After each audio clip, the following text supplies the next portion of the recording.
Last একটা question আসলে সাকিব হাসান হাজার হাজার যাই করুক ও তো দেশের সম্পদ, এই আর্গুমেন্টটা আমি আপনাদের উপর রাখলাম। আমি কোনো আর্গুমেন্টটা যাবো না, একটা ছোট্ট জিনিস শেষ করতে চাই।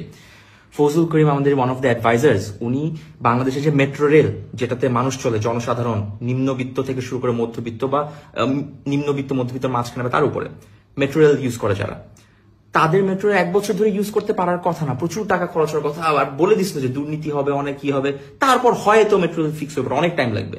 7 দিনের মাথায় এই লোকটা মেট্রো রেল ফিক্স করছে। এই যে মেট্রো রেল দেশের সম্পদ, দেশের মানুষের টাকা দিয়ে যে মেট্রো রেলটা বানানো, দেশের মানুষই এটা সুবিধা এখন ভোগ করতে পারতেছে উনার জন্য, উনি দেশের সম্পদ।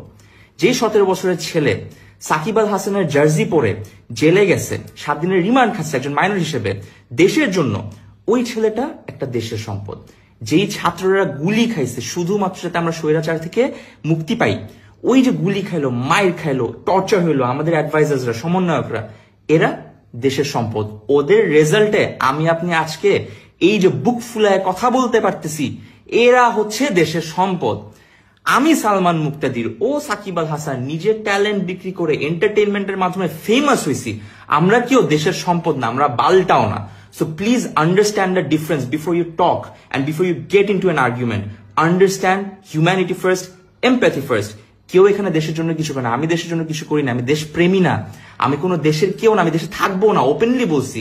স্টিল একটা দেশপ্রেমী না হয়ে যদি আমি এত কথা বলতে পারি, এতগুলো ছেলে মেয়ে, ইয়াং ছেলে মেয়ে যদি আসতে পারে, পাওয়ার হাতে নিয়ে, টাকা হাতে নিয়ে, দেশকে ভালোবেসে জাতীয় সঙ্গীত গিয়ে প্রত্যেকদিন ওপেনিং করার আগে যে মানুষগুলো বলছে আমি দেশের মানুষের জন্য কাজ করতে চাই, আমি এমপি হইতে চাই, definitely he is bound to be answerable to Bangladesh. Idiots.